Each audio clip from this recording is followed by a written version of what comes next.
Friends, मुझे मेरे एक व्यूवर ने पूछा कि मैम इस टाइप के सेंटेंसेस कैसे बनते हैं, जैसे मैं नहीं सो सकी, वो नहीं आ पाया, या फिर मैं उसे नहीं पहचान सकी। तो इस टाइप के सेंटेंसेस को ट्रांसलेट कैसे किया जाए, इट मीन्स कौन सा स्ट्रक्चर इस टाइप के सेंटेंसेस को ट्रांसलेट करने के लिए यूज़ किया जाए। तो let me tell you guys, इस टाइप के सेंटेंसेस को ट्रांसलेट करने के लिए स्ट्रक्चर यूज़ किया जाता है कोड प्लस वर्ब का फर्स्ट फॉर्म का। इस स्ट्रक्चर का यूज़ हम दो टाइप के सिचुएशंस में कर सकते हैं।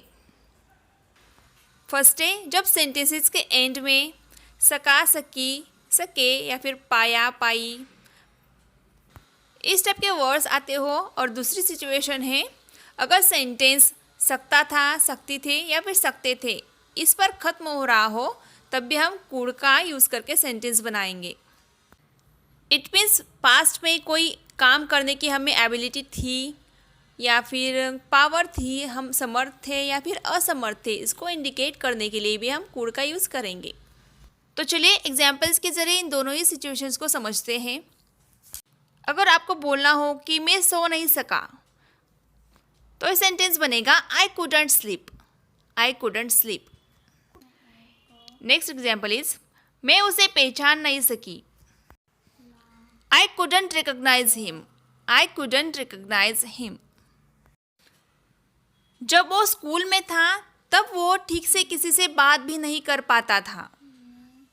When he was in school, he couldn't even talk to anyone properly.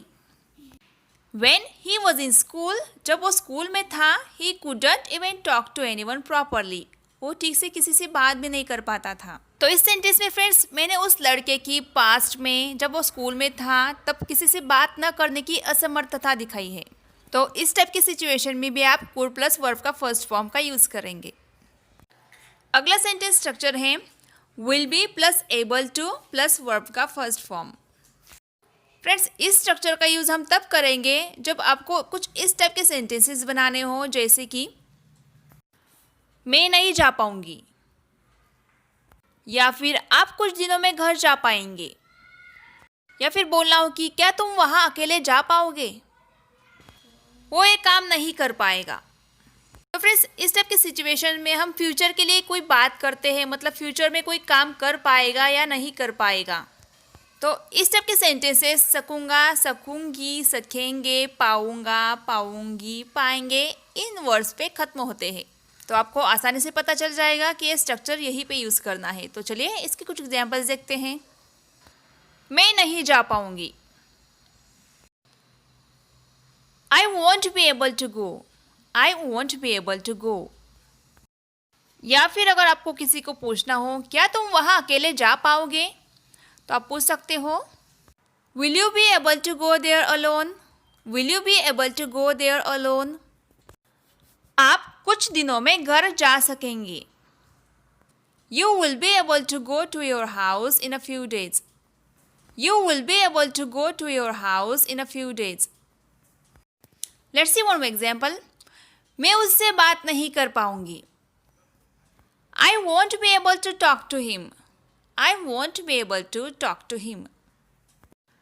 तो फ्रेंड्स इस तरह से आप इन दोनों स्ट्रक्चर्स का यूज़ कर सकते हो अपनी स्पोकन इंग्लिश में।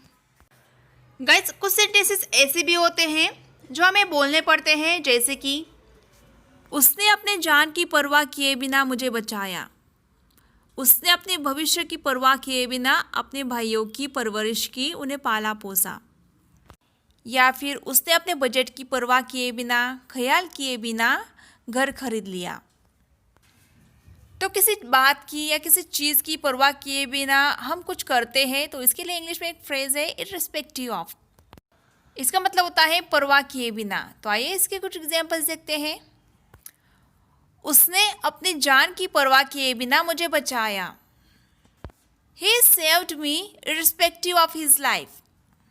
He saved me irrespective of his life. उसने अपने बजट की परवाह किए बिना घर खरीद लिया, He purchased a house irrespective of his budget. He purchased a house irrespective of his budget. मैंने अपने भविष्य की परवाह किए बिना अपने भाइयों को पाला पोसा या उनकी परवरिश की, I brought up my brothers irrespective of my future. Brought up means परवरिश। I brought up my brothers irrespective of my future. तो गाइज इस तरह से आप इर्रेस्पेक्टिव ऑफ का यूज़ कर सकते हो सेंटेंसेस में। फ्रेंड्स कई बार हम ऐसे भी बोलते हैं ना, जब कोई झगड़ा कर रहा होता है, फाइट कर रहा होता है, तो हम बोलते हैं अरे उनके बीच तू में हो रही है। इट मीन्स वो झगड़ा कर रहे हैं।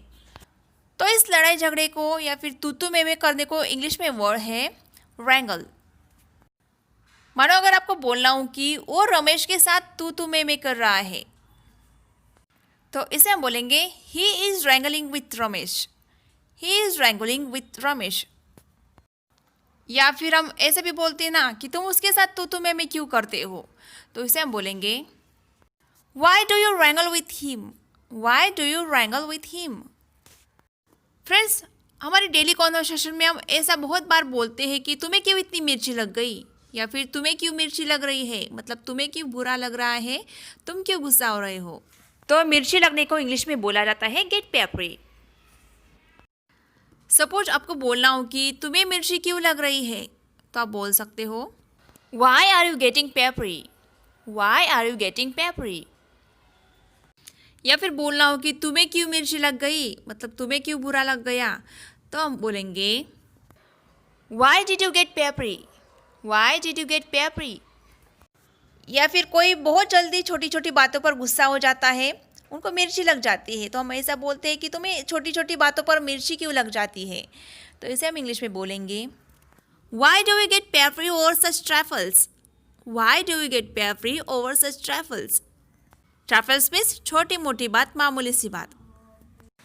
गाइस कुछ सेंटेंसेस ऐसे भी बोलने पड़ते हैं हमें, जैसे उसे घूमने का बहुत शौक है, या फिर उसे मूवीज़ देखने का बहुत शौक है, या फिर मैं सॉन्ग्स सुनने की बहुत शौकीन हूँ।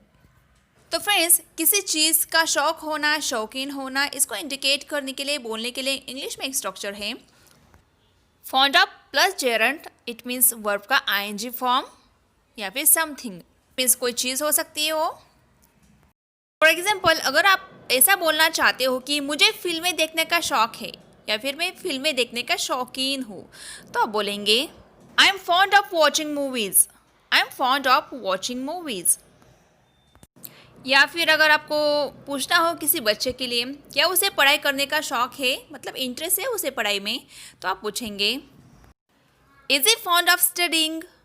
Is E fond of studying, मतलब क्या वो पढ़ाई करने का शौकीन है। या फिर बोलना हो कि मुझे पिज़्ज़ा का बहुत शौक है, तो आप बोलेंगे I am very found of pizza. So friends that's all for today. I hope आज का ये लेसन आपको ज़रूर पसंद आया होगा, और ये सारे सेंटेंस स्ट्रक्चर्स और फ्रेजेस आपके स्पोकन इंग्लिश में ज़रूर काम आएंगे। फ्रेंड्स अगर आप इस चैनल पे पहली बार आए तो प्लीज़ चैनल को सब्सक्राइब किए बिना मत जाइए। तो फ्रेंड्स मिलते हैं नेक्स्ट वीडियो में। Till then bye bye, take care.